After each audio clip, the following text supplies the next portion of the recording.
the commission may be a bit difficult because it requires a referendum, it may require constitutional review. But this Health Act of making level 6 hospital in every county, which is already provided for by the act which has been passed, how do we ensure that the national government, after all, the budget for the county is only 15% and the remaining 85% is left at the national level. So can we make an affirmative action? And that's what your committee may look at. Finally,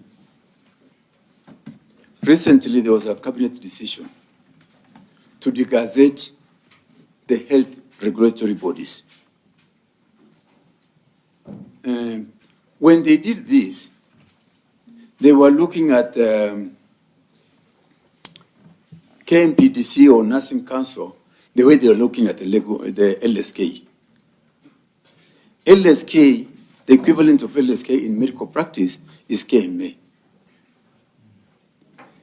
The Kenyan Medical Practitioners and Dentists Council, the Nursing Council, the equivalent in the legal fraternity is the Council of Legal Education. Are people who are making this policy informed and who kinds of inform them that you can do away with CLE, with the Council of Legal Education in law, and expect law practice to be there? Why should anybody think that the Nursing Council is doing a lesser job and therefore the nation should not fund it? It's not the same as the Nursing Union. And probably this is an opportunity that you guys have to put some of these things in perspective. I know there are many of our colleagues who want to talk, and I don't want to finish all the points for them. But these are the kind of things. I want to see that Health Act, Schedule 1 of Health Act, to be implemented by giving every county in this country a level 6 facility. So that that level 6 will have adequate, competent staff that serves us. If we don't have these things, then areas have been marginalized and they will continue to be marginalized. Thank you, Chair. Thank you, Professor Jaltesa. Honorable Mary Maingi. Thank you, Chair. I want to adhere to the guidance from the Chair that we do a Naivasha so we can make our proposals, not right here. But allow me to congratulate the good professor for a very in-depth situation analysis of the messy situation the health sector is in, and indeed this country, because I see the same situation in other sectors. And I am one person who has been preaching that this country can actually be led and run like a corporate, like Safaricom or any other corporation. And this is a good starting point. I see I have someone thinking like me. Thank you so much, Professor. I just want to know if this task force has the blessings and the mandate to make the decisions that take this sector to where it ought to go and to run it now like a corporate, or is this going to be just another report adding to the other reports that we have? That is before I make my proposals. Otherwise, I'm glad that there's task force and that the president is finally thinking like I do think. Thank you. Thank you, Honorable Mary Maingi. You know, Kenyans are normally skeptical of task forces being formed. Then reports are done, and they are put in the shelves, and nothing happens. So we are hoping that with this one, they should be able to, you don't call somebody from retirement to come and do a report that will just go into the shelf. No. Honorable Martin Owino, also known as Ward Chief. Thank you, Chair. That is true, and I just want to congratulate Professor Kamarogo. Rogo, you know the other pronunciation of your name is Rogo. Rogo means if something is dirty, you can stir it up, so you start afresh. That's why you cannot enjoy your retirement, because you're not retiring from this. But Chair, they have covered so many things, and I just want to get into what I think is left out. Number one, I know there is WHO definition of HRH. Guidelines are guidelines. Come up with a proper definition. And I'm happy the way you said that you're not looking at just persons, you're looking at the entire system of HR. I think that is very important. That will shape up how you move from there. Number two, the resource envelope. You know, when we do budget policies and all this, it depends on how it is structured on PFM Act. For example, if you say capital and recurrent, right? Capital in terms of HRH will only focus on training. So this committee have to think, are we having health as an investment so that we can capitalize it or not? Because if you go to the recurrent portion, it's just talking about labor, maintenance, and others. So if you lump salaries and wages there, even at the county level, national level, it will go beyond 35%, which is meant for recurrent. 70 or 65, 70% goes to development and capital development. So this is something I've been agonizing with the professor, whether health is an investment, should enjoy capital investment or not. And that is where HR will come from. So I think it is good to think of that. Number three, even if all said and done, we have tertiary clinical-based care and PHC. Should we starve the PHC, the community health promoters and associates, so that we have disease progression and employ many clinicians? Or should we invest heavily so that disease progression is minimized to have fewer people there who are drawing much salary? That is very important as well. Then look into HR and motivation. Even if you have qualified doctors and you put them in a health facility without equipment, you will not get the desired outcome, which you are now struggling to get for the Kenyan people. Then there's another animal here called national and county. Who has the power of hire and fire? Should the national government hire doctors, clinical officers, and send them to the county? Who will supervise them? How will they be effective? The other one, which is very, but I'll do it anyway. Chair, I have a bill coming on this. We have to decide as a country, if somebody is in public service, let him or her be so. This idea of having somebody in a private entity working in a public, when I was working in Hammarby, I had a war with them. In terms of surgical correction, somebody have done so much in his private practice, and they come dismally into public. I think earlier it was not like that. Then there was another amendment that allowed civil servants to operate business. That is killing healthcare system. So that bill is coming. I really want, let's have career civil servants be career civil servants, but those who are in private practice, let them do, so that we can hold this accountable. Now, lastly, is just a statement. Some you have covered, some you have not covered. Consider clinical versus non-clinical when it comes to health resource system. Consider public. When I talk public, I mean family intervention, community interventions. Consider that vis-a-vis the patient. You know, when the patient comes, all these have collapsed. This is why I sponsored the Community Health Promoters Bill, which passed through the Parliament by the help of Chair, and now in Senate, so that we can arrest diseases when they are in their onset. Also consider knowledge, skills, these capacity buildings the Chair was talking about, vis-a-vis the motivation and the right to work in the right place. Consider physical capital and HRH. Consider composition and distribution of healthcare or workforce. We can produce, yes, but how are they distributed in our national? Consider health and our economical status. That is the very limited resource, so consider that as well. Lastly,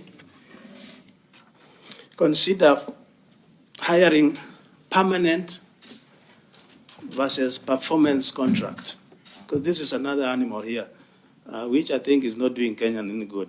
The fact that you are permanent and pensionable, people used to come, put their jackets on the chairs and disappear because they are sure of their job.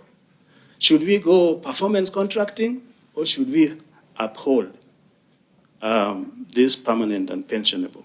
Chair, I think we need time with this team because they have touched the nerves of what have been lingering for us as a committee. Because we know healthcare is not working. There are so many parameters that if we don't get it together, then we miss out. Talking about this report, I think at one time we went to Malaysia, Professor. They have a very robust healthcare system. And we asked, from what document are you using? When the guy went in and came out, he came with a Kenyan document, which was produced in the 80s, maybe Wakinanyika. So some people get our documents, then robust their healthcare, and we put them in the shelf and gathering dust. So this is a concern. Otherwise, I thank you, and I thank you. You have a very resourceful team, and I know you'll do a good job. Give us another day with them, Mr. Chair. Okay. Thank you. Thank you, Martin Owino. He's member for Ndiwa. He's a public health specialist. So, sometimes people outside there think members of parliament are not. We have different cadres of employees also. Dr. Nyikal, member for Seme. Thank you, Chair. Thank you, Kama. Kama was chair of KMA, and I followed after him. And, I think he has summarized what he has always said. I think he had the opportunity to do it. But the second name means to tie it so that you sort it out. But I know the first name has to do with Teresa Kama. Yes. So since what Teresa Kama did in the South is working, I hope what you are doing here will work.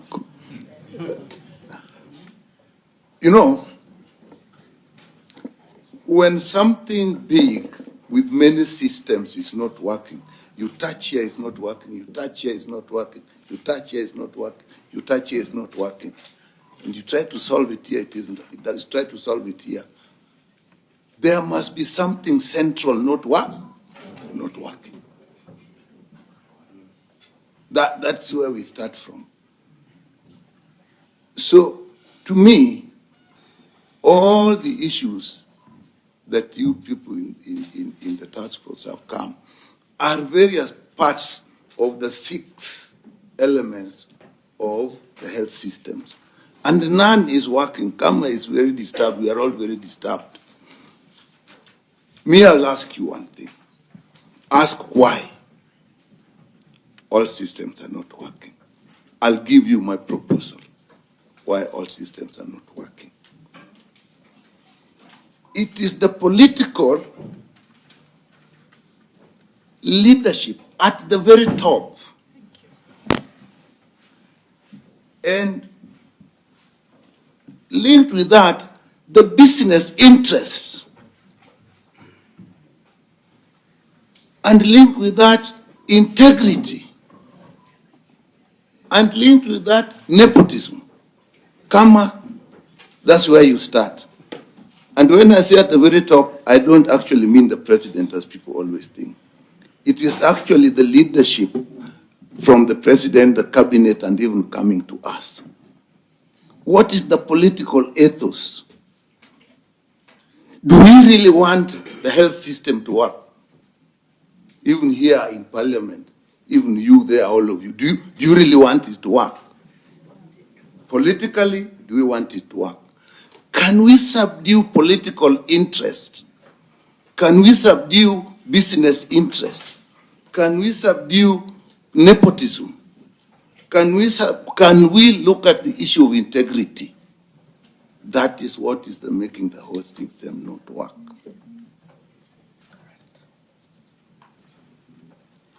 I will start by saying and look at ministry. And the best thing that has come here is the position of the Director General. And Kama, this is the whole government, it's not just health. What is a ministry? Who? Which position defines a ministry in all ministries? Is it the position of the minister, the cabinet secretary? Is it the position of the PS? Is it the position of the director? All ministries. It is the position of the director that defines a ministry. Take 3 people, I'll take 4 or 5. Take the minister, take the PS, take the human resource, take the accountant, take the finance officer, take the procurement officers, take those people 5. You can put them in any ministry. They don't give you the name of the ministry. If you take those people 5, the same, you don't change them. And then you give them a director of water. What does that ministry become? Ministry of Water. Don't change those people. Give them the director of agriculture. What does that ministry become? So if you give them the director of health, so if the director of health is functionally not there, what ministry do you have?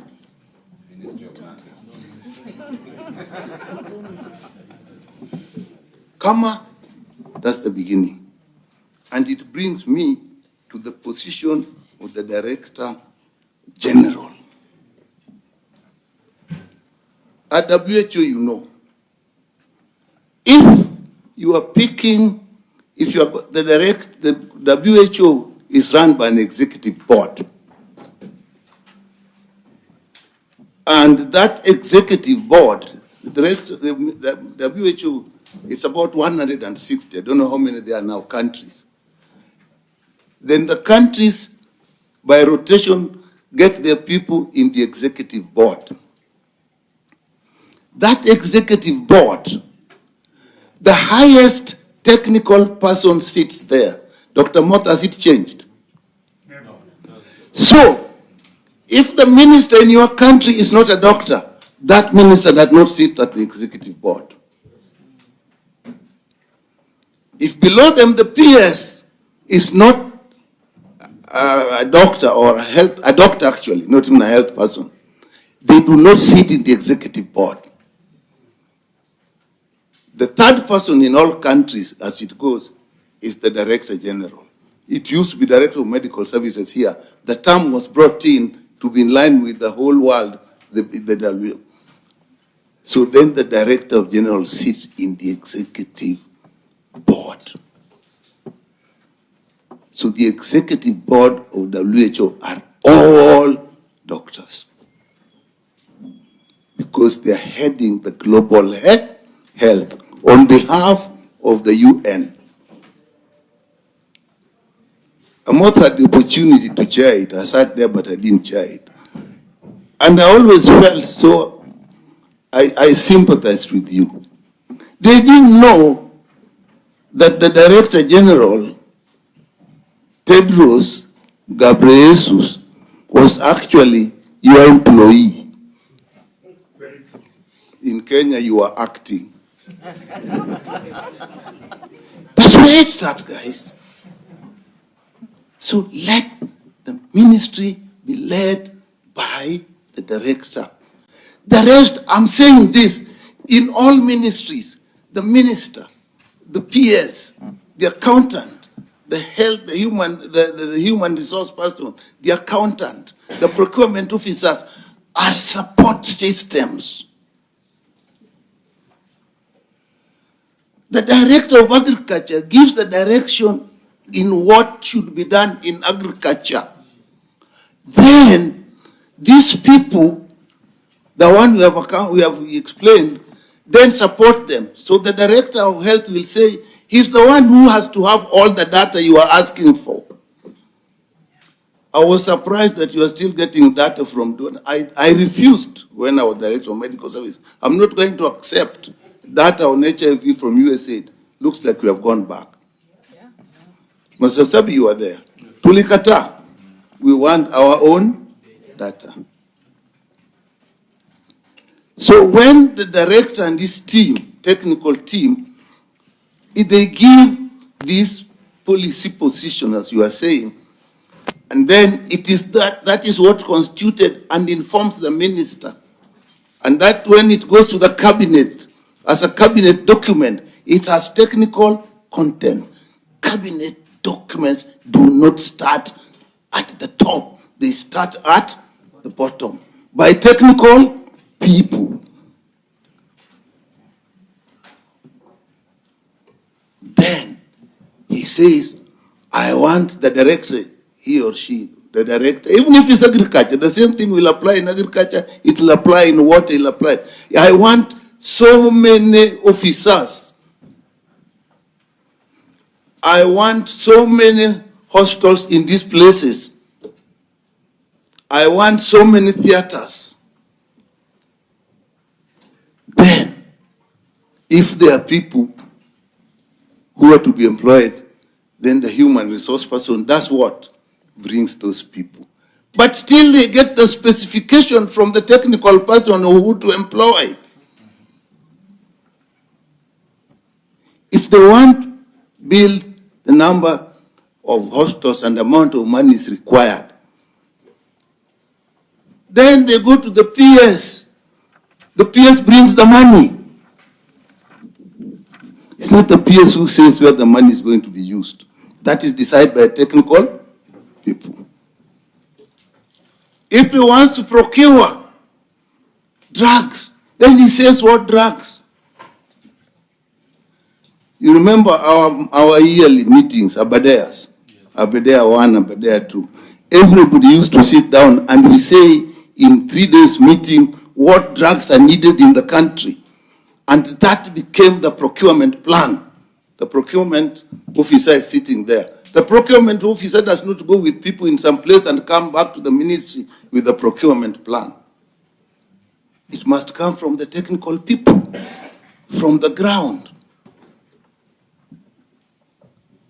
Then they procure. So they support the directorate, the technical directorate. What is our problem here, Kama? A PS is trying to explain to the world Mpox. Nobody believes that kind of thing.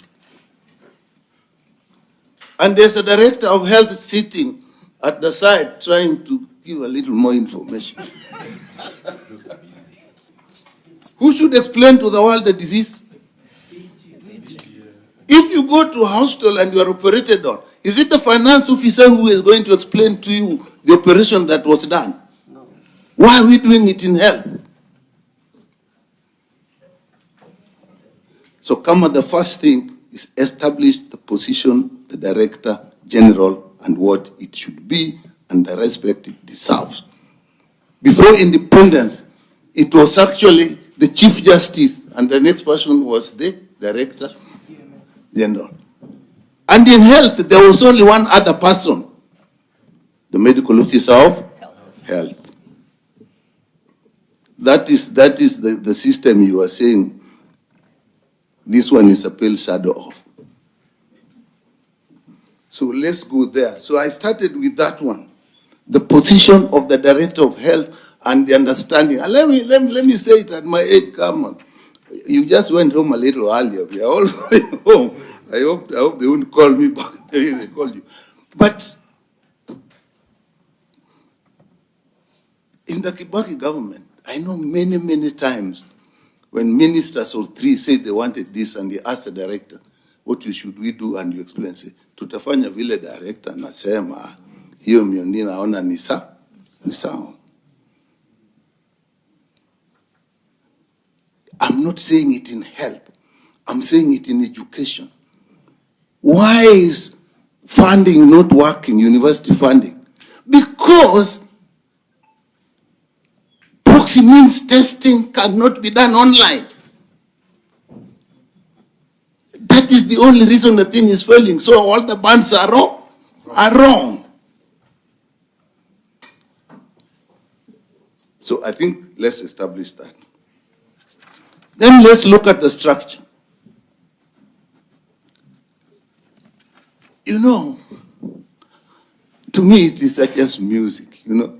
I know how I was in health and I know how I moved to gender and I know, when I see it. And one PS recently also left and I told her before that you utaenda. Where were we? Was it no, at the golf course place? Because Windsor. I told one PS, where utaenda? Alienda. Because the structure is not functional. When you have the structure, the medical services and public health, and now you try to actually look at what should be where in terms of function, and it was clear to me, to all of us, because it was budget time, that what was making that decision was the amount of money that is going to each department. My colleagues, what chief, you are there. I don't want you to take that direction. You know, if you don't say the truth, nothing works. Somebody once told me that if you don't like to say the truth, then it's better to keep quiet with the truth. I don't want you to go into detail. I don't want to go there, okay, Yes, okay, yes. Because people get to know, okay, anyway, fine. Yeah. But examples are good when you are teaching. People learn better, isn't it? Yeah.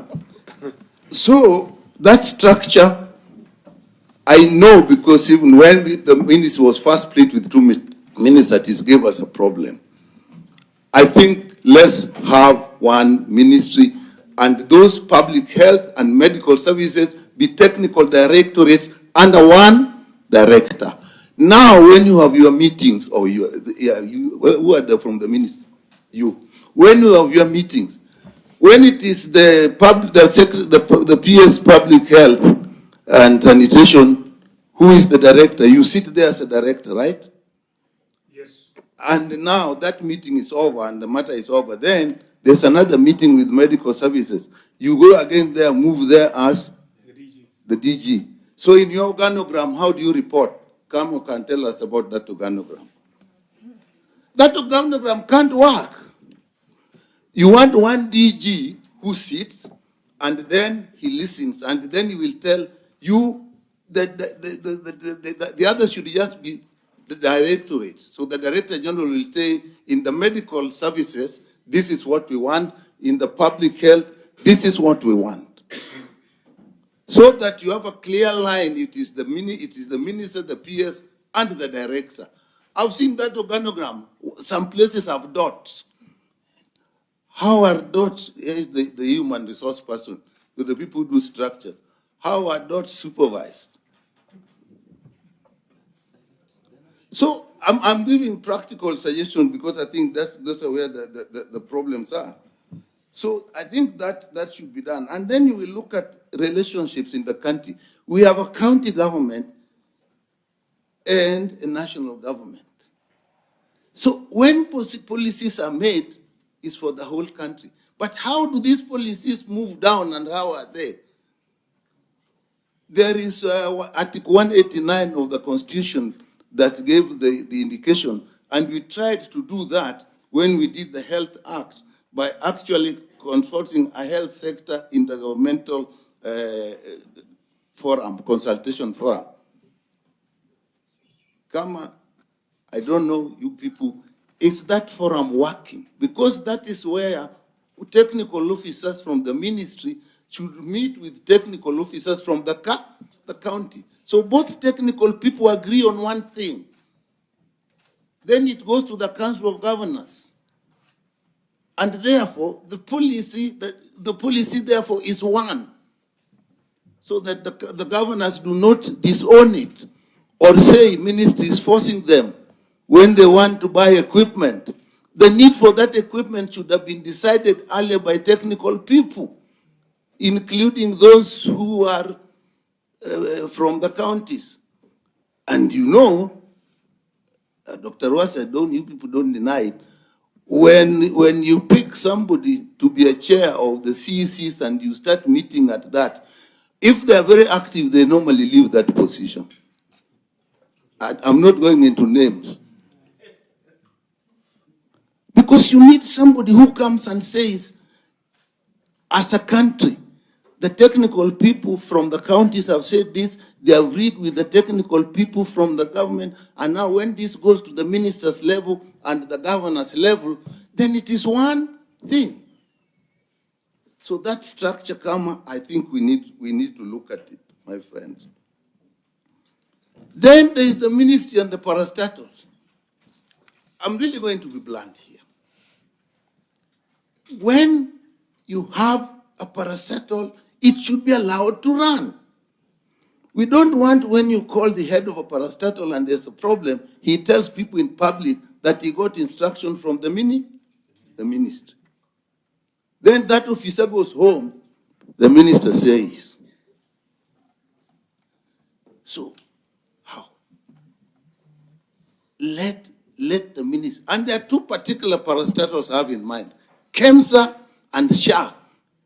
Whether it is SHA or NHIF, the ministry should let it run. If the board and the chair of the board and the officers there are not functional, that is what you change. But the PS or the minister does not now go to do the day-to-day management of the parastatals, particularly KEMSA and SHA. Because in Naivasha, it was very clear, the PS could say clearly what the vision is, but the officer, the chair, the next one that came was the chair, and the chair didn't seem to know much.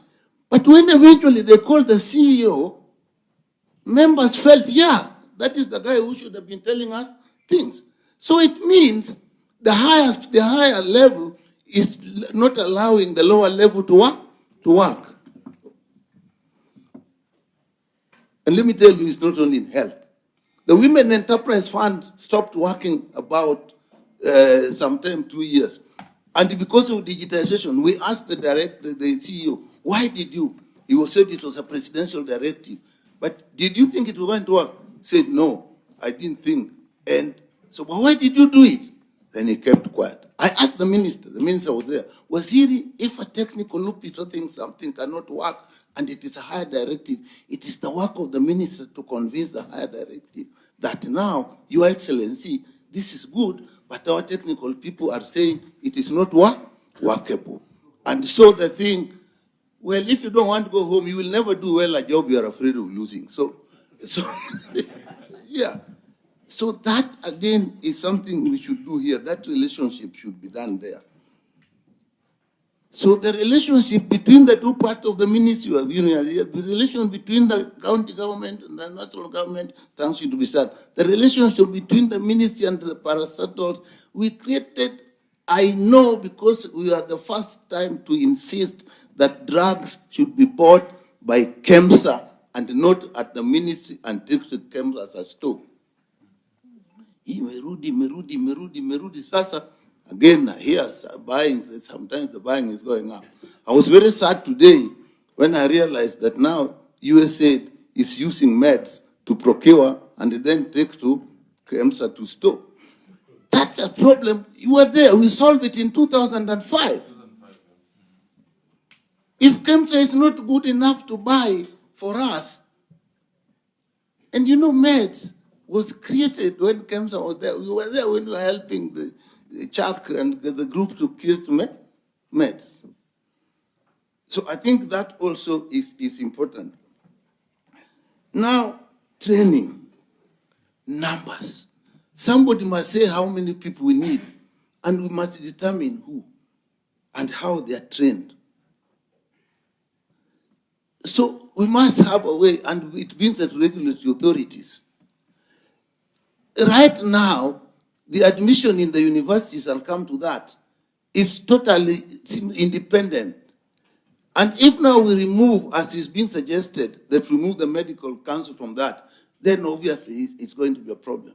So we need the numbers to know the people we need. There must be indexing to know who is going to come out. Madam, you are there, you know about indexing. You can teach the whole country.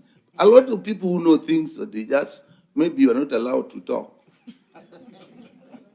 You know about indexing, so that we know who came in. And so if people are brought in the middle, you can get them out.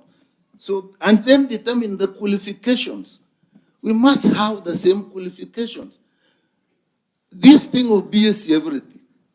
I asked when Kenyatta University under Professor Mugenda actually was trying to say we want BSc clinical medicine and surgery. I still ask up today, what is the difference between a degree in medicine for a clinical officer and a degree in medicine for an MBCHB? These two people in the country, who is doing what? What is the difference if they both have degrees? We have an opportunity to say these are the qualifications and these are the cadres. Even if our colleagues don't like it, that has to be done so that we know who is doing what. So that must be done. And if they're undergraduate, here, it's again, you are talking about education. Right now, and the legislative proposal he says I have, is Commission of University Education now does not need to refer to the Medical Practitioner and Dentist Board or to the Nursing Council. They give the degrees because they're independent. My amendment is only one word, come. From May to shall. I've had a lot of problem with it. People don't want to leave, to do it. So that training, it's important. And then if you go into the undergraduate training, we now have cooks. Cooks now is doing the administration for all the colleges, TVETs, whether they are agriculture, whether they are health. But you know, you are saying there are many laws. Some are actually being disobeyed. Today, the admission in KMTC by cooks is illegal. And this committee said so. If somebody were to go to court, those who have passed there can actually be said they didn't get there legally. So again, you will have to get to education and say, you can't train people because the University Act is different. So when you are training doctors, you don't care. I think the Engineers Board managed to get some reprieve in court. But I think we need to go there and look at it. And then, when you come to postgraduate training, something must happen on this one. Postgraduate training of doctors, I'll tell you as an example, and all the other people, these people work. Your chair said it is 1,000. Those 1,000 people, they are postgraduate students. If they are not there, Kenyatta will not run. Dr. Rwasa was there recently. You tried to pay them, right? Yeah, because the counties are paying them, but they're working in Kenyatta. The governors are right to refuse to let them come. No, they are now just refusing to release them. Then they'll go on strike. But the counties are right. Because you can't, the employer will pay a guy who is working in Kenyatta or in Moi, but you are paying it, and you are in Migori. We had made a proposal.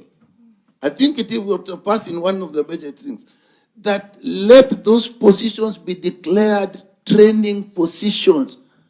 And if it's Ahmed, Kenyatta should say, I need so many training positions. And the university, we don't have somebody from the university. The university can only admit postgraduates against that number. And then let them be paid from the ministry. They shouldn't be paid from the county, because at that time they are running a parastatal in the ministry from the national government. So the positions, when these are people who are training for so many years, then they go. When they leave that position, another one comes in. Human resource, you can plan that with, say, 5% failure. So if you're giving them 3 years, you say 5 may fail and they may repeat, and they cannot repeat for so many years. Why is it so difficult to plan that? That is something you can do tomorrow. It will relieve the problem of frequent strikes with postgraduate people, which affect the counties. So we need that. Then when we come to internship, we have to agree. And I think we'll have to sit as a profession, whether it's nursing or this, really, who needs to do internship? In our time, it's basically the dentist and the medical practitioner who did internship. But the truth is, let's face it, internship is now being seen as an entry into employment. And therefore, the large numbers that the ministry is unable to take care of.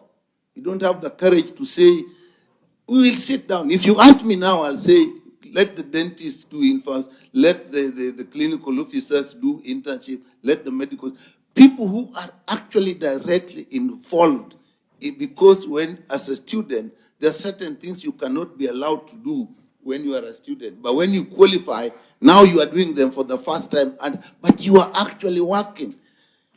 There has to be a definition somewhere. The word internship in this country, there's a confusion between internship in the industry, people who are doing other things, and they're put in industry to see what is happening. That is not the internship of what the doctors do. They are working. If they're there, no work is being done. So we can plan these things. So when we think of regulation, yes, there are very many laws. We agree. And what makes them large is actually the regulatory laws for the various cadres. If each cadre has a regulatory law, and you say there are 50 cadres, there'll be 50 laws. I think we must start saying, how can we amalgamate them together? Let me again, I want to say these things openly. I don't see. We missed the boat in 1978, what is 78 or 79, when the Medical Practitioner Dentist Act was done. I don't see why clinical officers didn't go together with the medical practitioners. What is a when you have a doctor or a medical practitioner doing a clinic, a small clinic in a town where he goes, and the clinical officer, what they are seeing is not very different. Why are we regulating them differently? Now we have the community oral health workers, they are coming. We have the guys who do glasses, optometrists, they are coming. Are we going to do another board for optometrists? Are we going to do another board? At least community oral health workers, we were convinced when we were doing this act, they are now under the medical. So some will have to be amalgamated. The politics of it may be tough, but we must try to convince them. It's this task force that can do it. When Dr. Moth tries it, he'll have a lot of fire in his hands. I know when we have laboratory technologies and pathologists trying to say who should own labs. But I think they just have to be done. So we tried to do that when we were establishing in Part 4 of the Health Act, establishment of Kenya Health establishment of a Kenya Health Professional Oversight Authority, that is part 4. What we had in mind was actually, can all these regulatories sit together as a council and then be regulated together through that? It is there. I don't know whether it has been implemented. Let's implement it and try it. If it doesn't work, we will then look at it. Then we also have the issue that the Health Services Commission, because when health workers see themselves, a nurse, whether she's in Nairobi or working in Kenyatta or working in Migori, she sees herself as a nurse, I would like to be able to be paid the same, under the same terms, be transferred on the same terms, and if possible transferred. And we said there's need for a body that looks at that, so that this, and we tried to put that on the establishment of the Kenya Health Human Resource Advisory Council. Has it been tried? It's part 4 of the Health Act. Let's try it. If it's not working, then we will look at another thing. So, if we do that, even what we have done alone, we'll start to reduce this. And one of the recommendations, it wasn't put here, is that after this Health Act 2027 was passed, there was need to review all the acts in the health sector to see if they were in line with this, or amend this one to take care of them, so that we have one parent or one father, I don't know, mother or father act, which has everything in it, so that we remove all the acts that you are worried about. And then there was need to also review the Public Health Act. Dr. Mott, how are you handling this one with the Public Health Act at the same time? You don't respond, Dr. Mott. They don't. I'm just asking you to think about it. You will report when you meet yourselves. So because if we don't review... I want Dr. Nyikal to... This is the last one. Okay. Yes. Even if I missed Naivasha that is coming, I'll have said what I wanted to say here. So there was also needed to look at the Health Act and review the Health Act and see if it is this. There are certain parts of it that will remain, but some part of it will go. So I have a lot of respect for my chair. When you raise that time is up, I leave it there. But the bigger picture, the question you ask, if you are heading the Ministry of Health, whether you are a DG or you are a minister, you must have political protection. Be protected from political interest and must be protected from business interest. Those two, I know, I was there. If you don't have that protection, the ministry won't work. At least, let us, if you want this thing of corruption and you want to eat, let's eat in some ministries. But education and health, please, let them be run on professional lines. I want that part expanded from the answer. I don't think Nyikal is just saying it in light touch. It doesn't mean it. Honorable Kibagendi. Thank you, Chair. We want you to be brief, and I'm requesting, we need to take a photo outside after this, so members, I definitely please will be don't take over. Dr. Nyikal has actually spoken about a bulk of what I wanted to talk about. The formation of this task force was, of course, overdue, and it is a demonstration that we have challenges in the healthcare sector on matters to do with human resource, all the way from training and even deployment. And even sometimes you look at the various sagas and departments in the ministry, you ask yourself, who is actually supposed to head which agency? For example, KEMSA. KEMSA is about distribution, purchasing and distribution. Do you need a medical doctor there? Sometimes I think we need a procurement and, a guru in that particular department. But you find that because of political interference, they have to push it towards doctors because people have friends and relations that they want to push there. And what Dr. Nyikal has spoken about, especially on interference by the, can I say, the executive at the top, it is one of the things that have messed up with our health sector. The appointment of the DG took forever. We kept asking questions. When it happened, of course, we were happy, but still, we know there is a lot of political interference with what he does.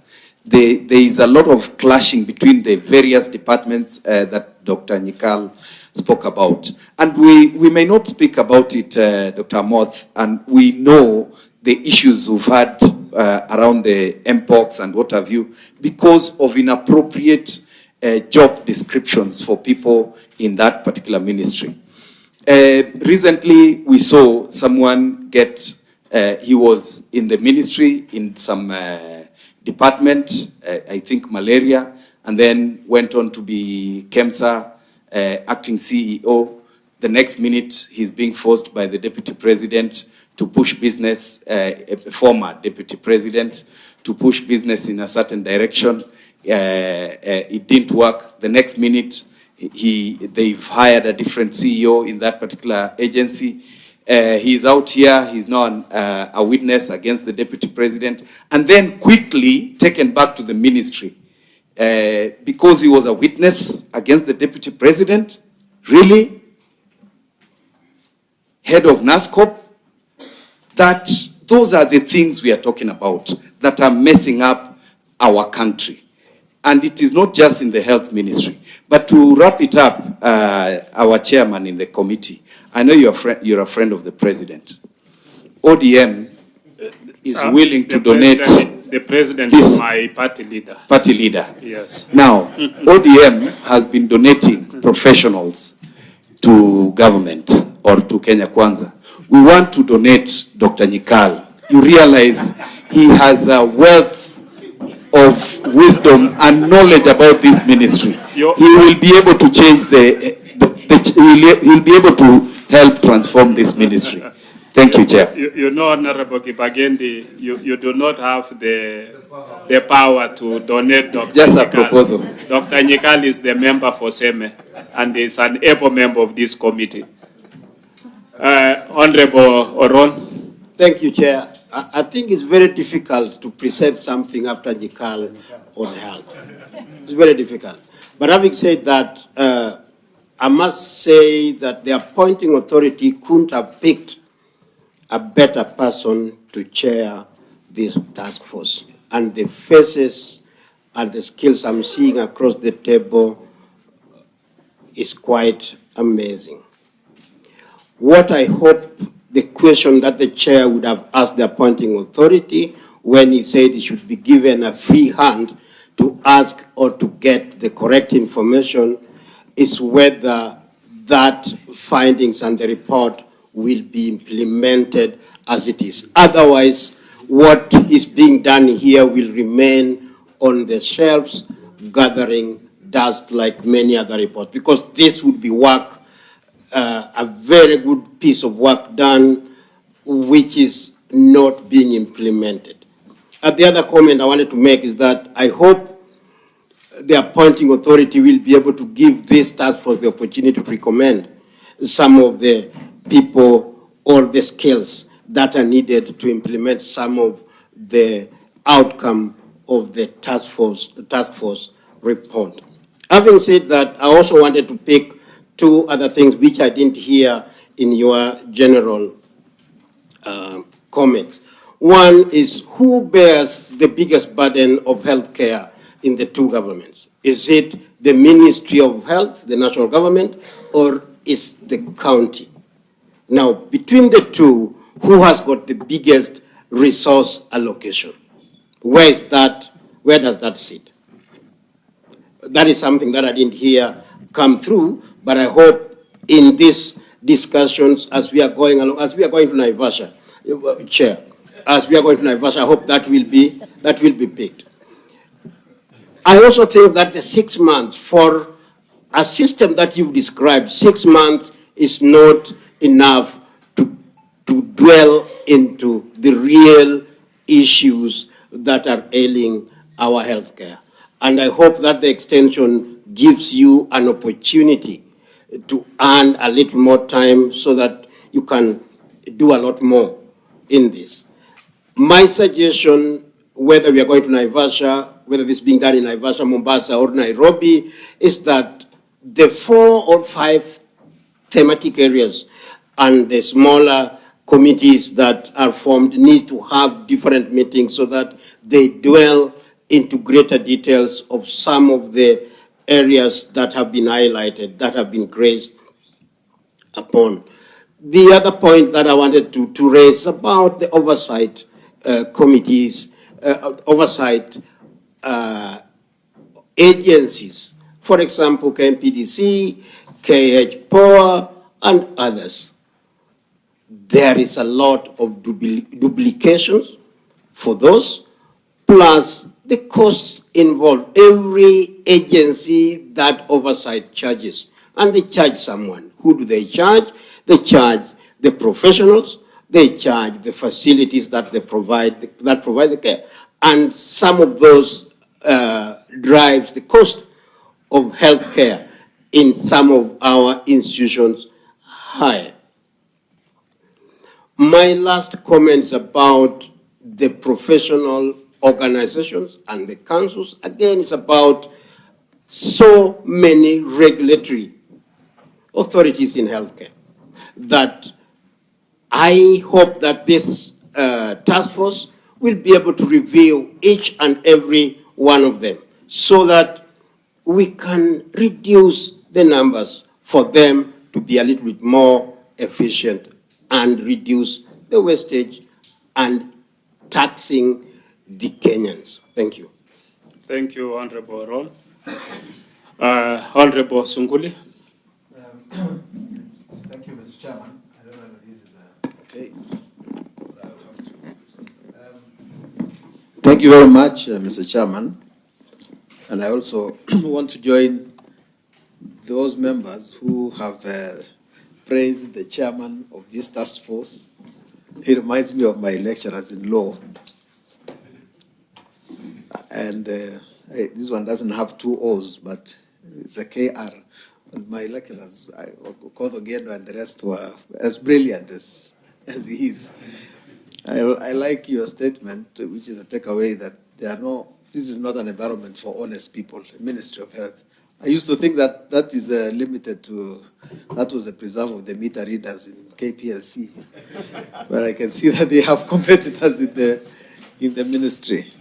But my comments are four brief comments. I know the main responsibility of this committee is to recommend. And your findings will be a recommendation eventually to the appointing authority. And not to take away from what our chairman said at the beginning about legislation. Yes, we are going to make a lot of laws.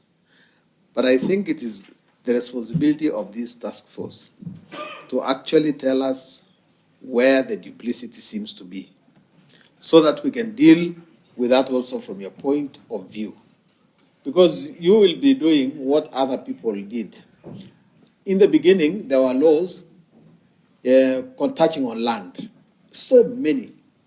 But we eventually condensed them into the Land Act. There used to be too many.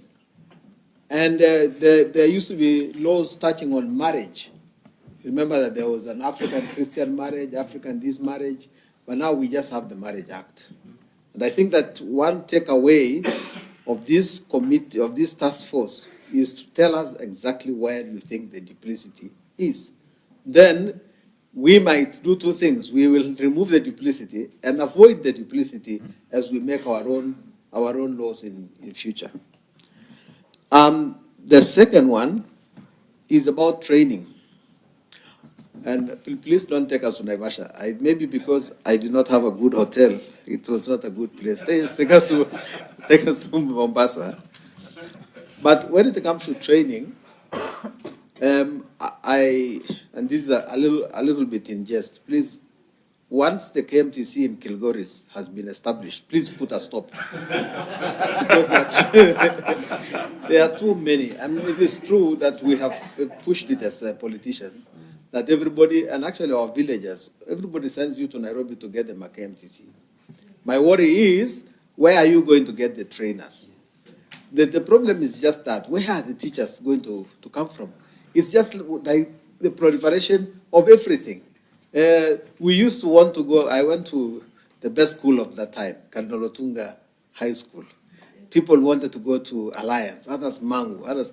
But now, after they did that, and that was a bit of unfair, Honorable Madenge's people had more universities in their place. There are more national schools.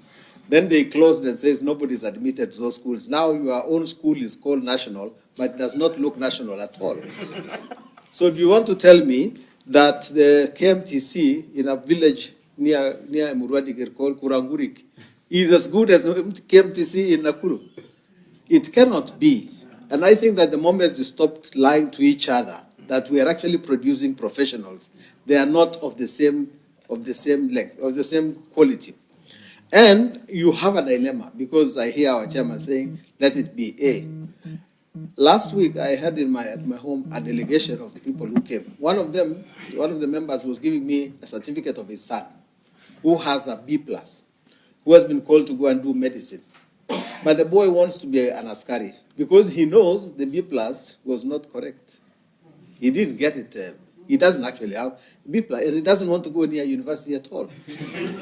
Where are we going to get to solve the issue of the national examinations in Kenya, which is denting our image, even nationally? Even nationally, and Dr. Talam there will tell us, you cannot go to Canada and actually begin as a nurse to work on day one. They have to put you through their system. We are ruining even the profession by the way we grant our students marks in the high school. And so I agree with you. As soon as the Kilgoris KMTC is please put a stop to it, because we have eroded the quality. And the last one is about the DG. When Dr. Nikal and myself attended the meeting in Geneva, one day when we were taking a walk, we were just discussing about Dr. Amoth. At that time, he was the acting DG, and he was actually the only one. I don't even know what we had to do there. He was the only one being called to all meetings, and we were wondering, why is this man not being made the DG?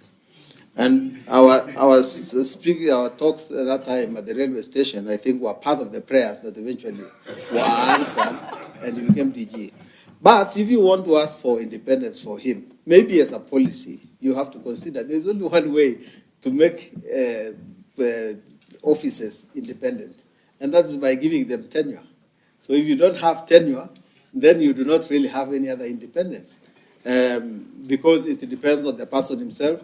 You might get a more feeble character than Dr. Amoth, who will always look at his responsibility as to appease somebody. So I think you might have to look at tenure.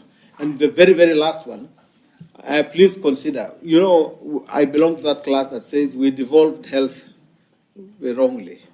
But now that we have done it, how do we actually make sure that the counties are not disparate in terms of the provisions of doctors?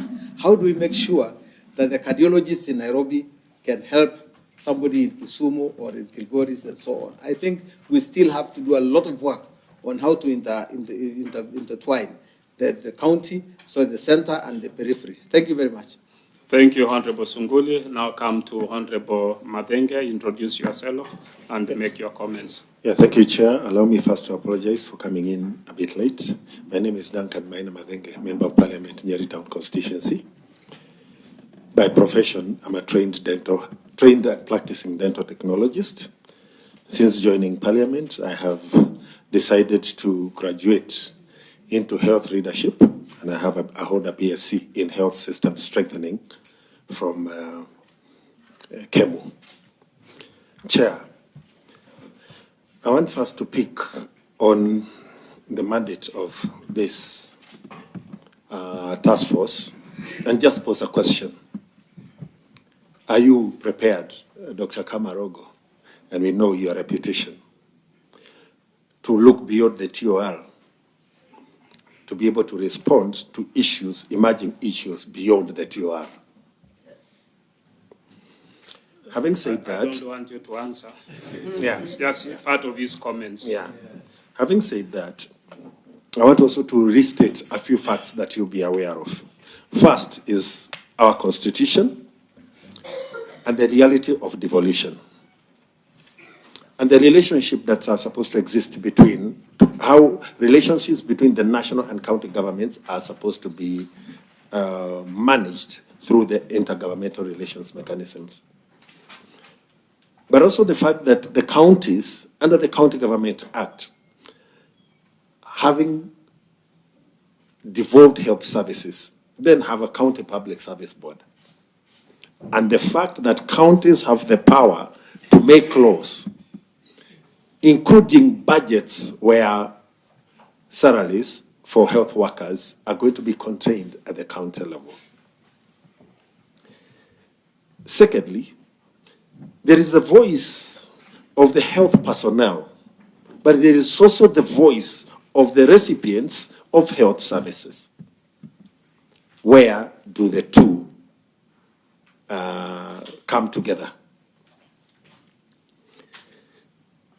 As a country, we have been grappling with this desire, and I'm calling it a desire with a lot of reservation, about capping our wage bill.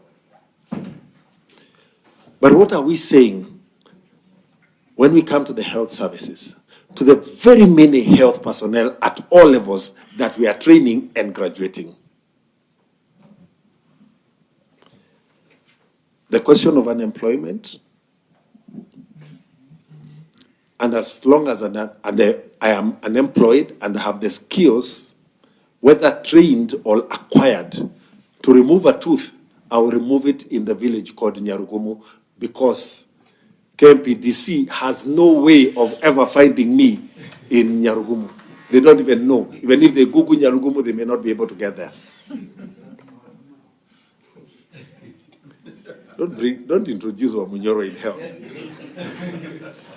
The other issue is the question of promotions for those who are already in service. Should healthcare providers be made to wait until there is a decision at the global level or at the national level for, I don't know, they are called common cadre promotions, or the number of people who have served for a number of years? And then there is a question of performance. And on performance, Dr. Ogo, allow me to provoke this. We have specialists who are full-time employees in the public service. And they will come to the clinic at KNH. 250 patients have been booked. They will see the first 10 at most, then leave. Is that fair to our people?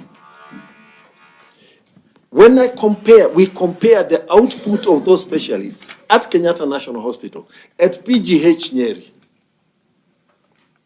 and when they go across the road to Nelson Awori, to Upper Hill Medical Center, I can name all of them, and to Nyeri, when they go across the road to Outspan and Madari Mission Hospital and Tomotomo, how does their output compare?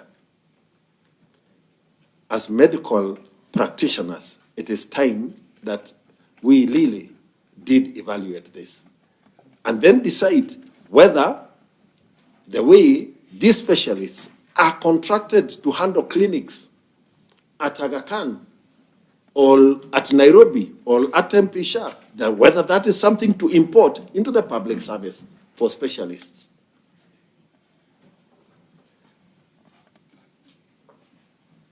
The other issue for me is the question of health leadership. And really, we have struggled by trying to belabor the point about Dr. Amor. It is not about Dr. Amor or the DG. It is the lack of a deliberate and clear policy in developing health leaders, which is one of the pillars of health system strengthening.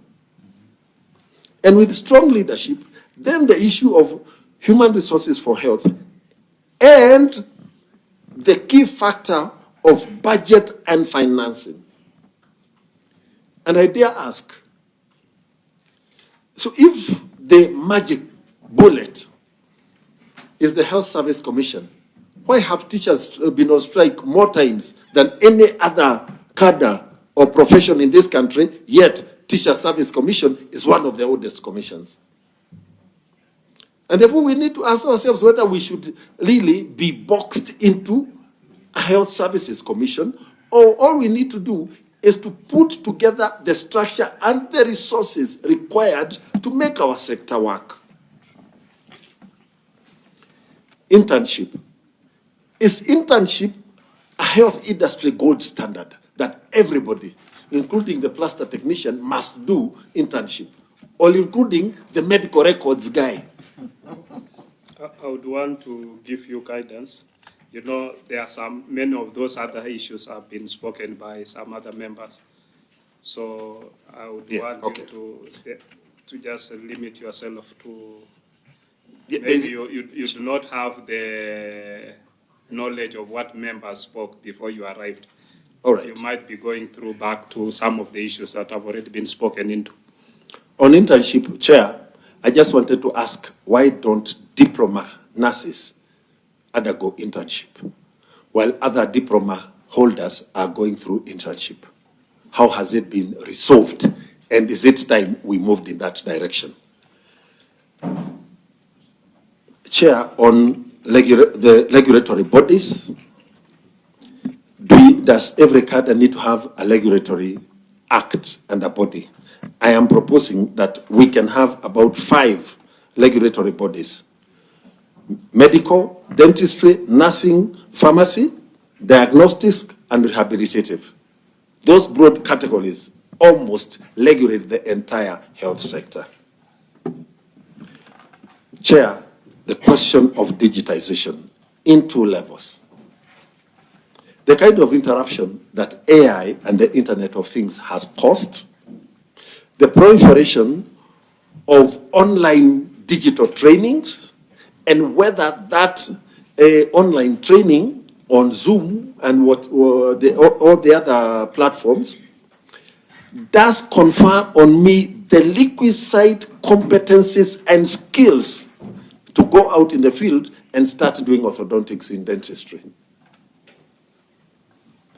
What is the depth of that training and how? It is a reality, but then how do we ensure that we attain the correct standards from these trainings?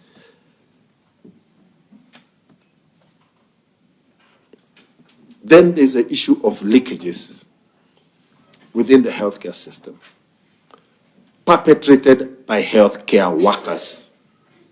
It is something we have all avoided to address. I hope this task force does pick that up. The issue of degrees has been raised. This country has a problem because apparently now, for you even to be appointed to a board, you need to have a degree. Do all diploma graduates need to have degrees? And would higher national diplomas and other qualifications be equitable so that then we do not all have to want to have a degree in community oral health versus a degree in dentistry? And the scope of practice is so divergent, but because I have a degree and the dentist has a degree, then I feel we can venture into the same area. Lastly, Chair, CBC and the career path to medical services. The guy who will end up as an orthopedic technologist, what should he have? Should he be more of an artist than a mainstream? Should be a carpenter. That's what I'm asking, Chair. And therefore, this is another area where the medical profession is going to lag behind unless we pick it up at this level so that we can be able to guide the career path. Because CBC has been developed by educationists. They never really hooked it correctly to the different professions. Thank you, Chair. Thank you, Honorable Madenge. I now want to come to Dr. Kamaroko to make your closing remarks. Thank you, Mr. Chairman. Honorables, this couldn't be a better meeting for me as an entry point. This is just the appetizer. And on behalf of my team, we appreciate each and every input that you have. Our observation so far is that we are in this mess not because we don't know the solution. We are in this mess not because we do not have the capacity in this country to sort it out. In fact, if there is one country in Africa that should not be looking outside for expertise, it is Kenya. We have it all. Mr. Chairman, I was medical officer of health in Kwale district, then now county, in 1979. At that time, as MOH, you were only one doctor in the county. I've gone back to Kwale recently, and I found out that the output of the Kwale hospital, now that it has, I think, 20 doctors, is exactly the same, if not less, as what I was doing on my own. The cesarean sections, the hernias, and everything. That having more people has not made us more productive, neither has the quality gone up. And we have allowed this sector to rot from inside. This sector is rotten inside. And is deliberately done so. So the reason for our coming to talk to you is this. What we are seeing here, and I'm sparing you from this until we meet in that place, is that there is a moral imperative here for us to get this sector right. All this sector, somebody talked about the business model of running this sector. The policy framework in which we run this sector, it's not there. I'm glad you're raising the issue of the productivity of specialists. The hospital that you're mentioning that we should go and look for best practice, they don't employ specialists. They don't employ them. I've talked repeatedly about the magic of Ngong Road. That on one side of Ngong Road is Kenyatta National Hospital, with all the specialists that you ever want to have in a country, with all the equipment that's there. Fully employed, pensionable, including university professors. And then the moment you cross Ngong Road to the other side, those guys don't employ anybody. But they are extremely efficient in using the resources there. A treatise on the magic of Ngong Road is what we need to look at here. The nurse on one side of Ngong Road is very rude and rough. This same nurse doing a locum later on is the angel Gabriel. This is what we are dealing with here. And we are taking our task more seriously than any would have had imagined. And we are saying that even if we are not allowed to look beyond what we are given, we are looking at it. Let somebody stop us. Because we are not dealing with an ordinary sector. It's a life and death situation. And this is, I believe, the opportunity for us to get it right. So if you can live here knowing that you, honorable members, are behind us, then we'll do it with the confidence that's required and give it.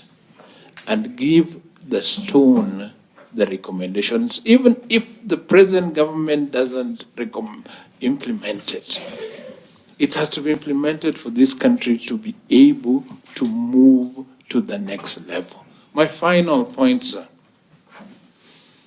We've looked at the income generation sides of this sector. This sector can generate and generates a lot of money. And it's interesting that when there is an income generation side in the Ministry of Health, there's no clarity on what it generates. This is the same thing that we have with the level 6 hospitals that can make money for this country and for this sector. This is the same thing that we have for the parastatals. We'll give you an example.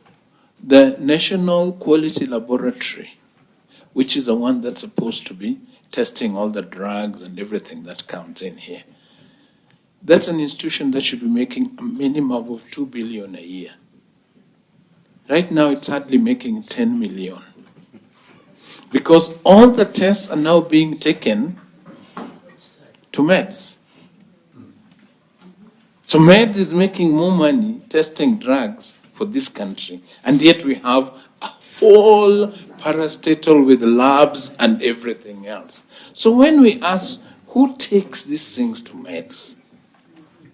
It is our own people who are taking it there because they eat with meds. And you can go on and on and on things that are there. You've just mentioned KEMSA. KEMSA gets 10% right now on all the donor-bought drugs. 10% of that, they're getting it just for storage and distribution.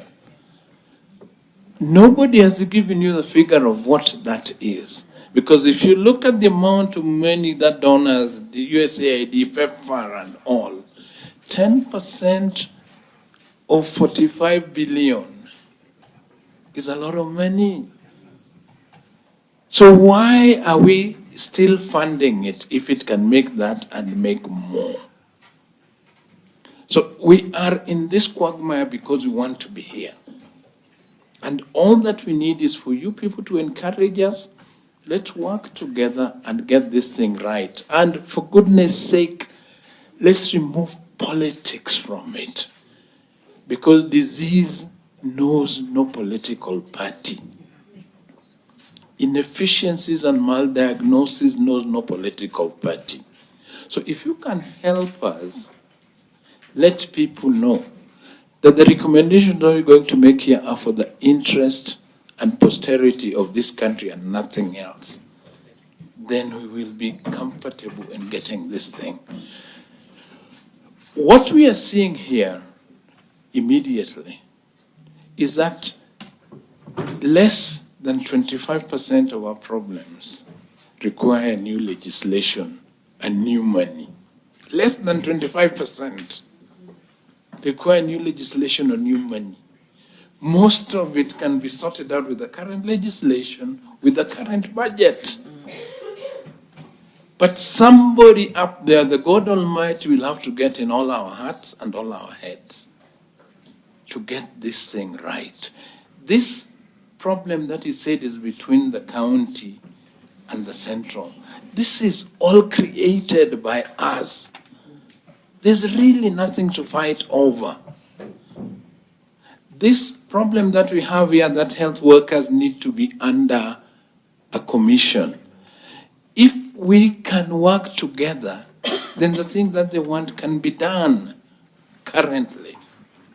This problem that we have here, that people cannot be transferred from one county to the other, honestly, it can be done if we all agree on the rules of the game. It is just the rules of the game, and we move forward. So we are very, very hopeful. I don't want to use the word optimistic, because you can be optimistic, but you have no hope.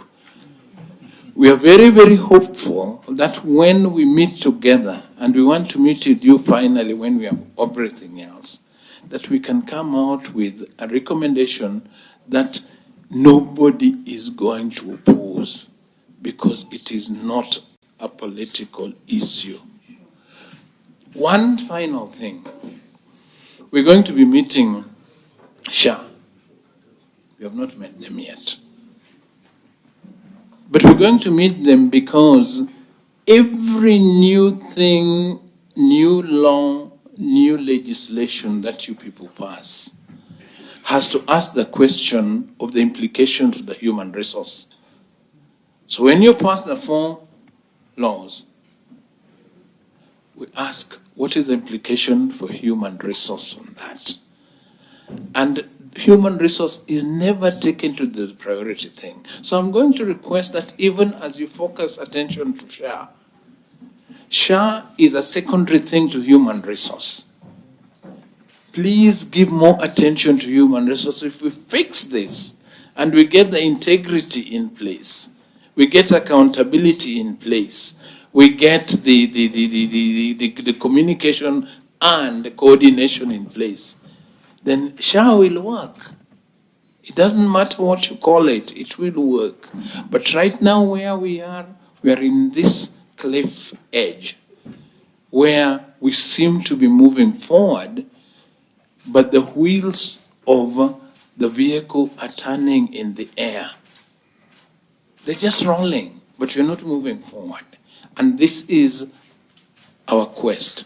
So, Mr. Chairman, sincere appreciation from me and my colleagues. I feel that we are speaking the same language. I believe that we have a responsibility for this country to get it right. And I can assure you that we are going to get it right. Thank you very much. Thank you, Dr. Kamaroko. Thank you, members of the task force. One of the issues which I had asked my legal counsel is about the amendment bill to the national referral hospitals. Currently, that one is at the government printer. It is being printed. So once Parliament resumes, then it will be done the first reading and the process will continue.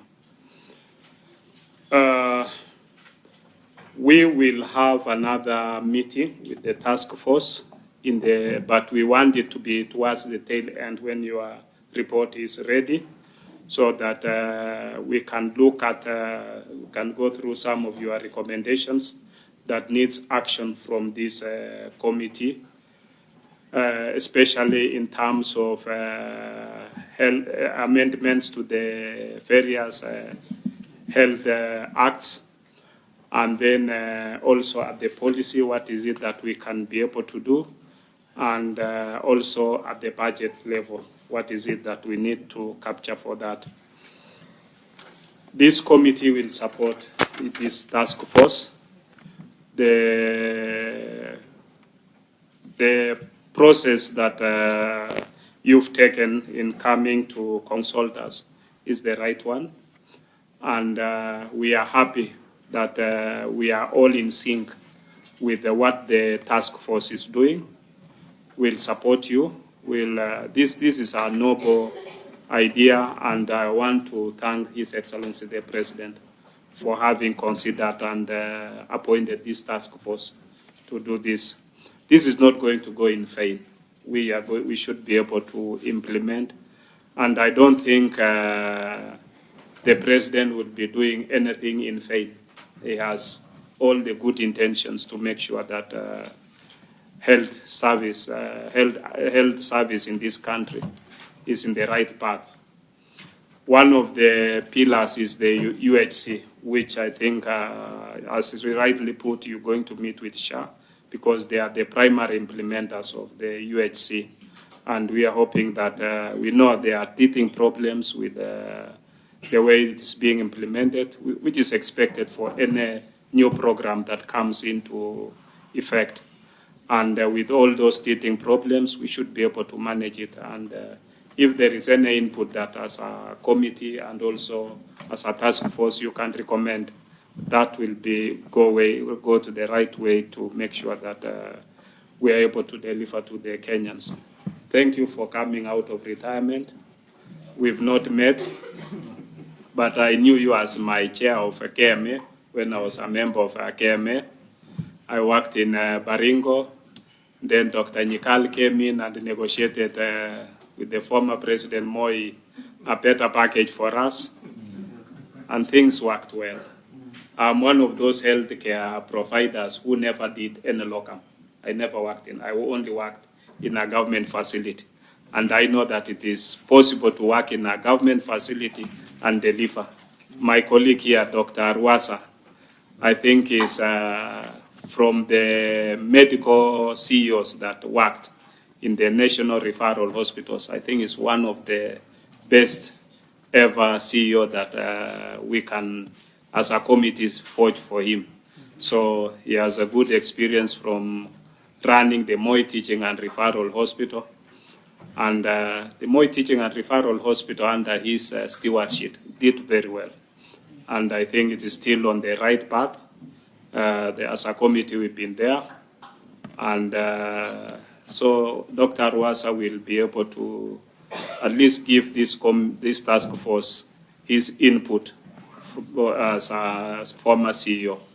So with those few remarks, I want to thank the task force on behalf of my health committee and my secretariat.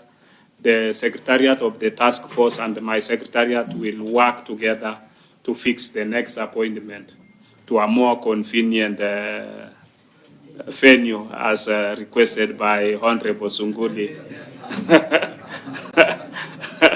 So with those few remarks, our meeting is adjourned. We will not have the Thursday meeting with SHA as the committee because we've not given them the copy of the Hansard. And they need to have that copy of the Hansard from the Naivasha meeting.